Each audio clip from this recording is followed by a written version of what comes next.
Evening का time है 5 o'clock और हम इवनिंग वॉक के लिए जा रहे हैं। मिलते हैं गाइस आपसे आगे की वीडियो में। हम देखिएगा कि हम वॉक कहाँ तक जाते हैं वॉक करने के लिए।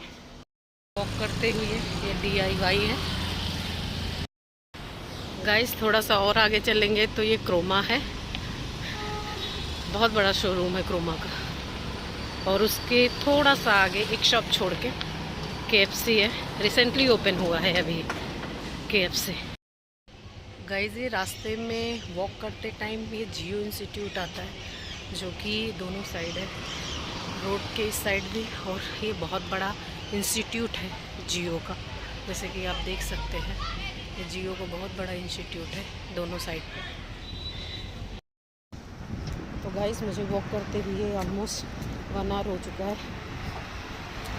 मैंने कहा आप लोगों को बता देती हूँ कि walking is very important for our health without investing any money, like we are going to gym and giving huge amount of money, so it is free of cost। Walk करिए, स्वस्थ रहिए।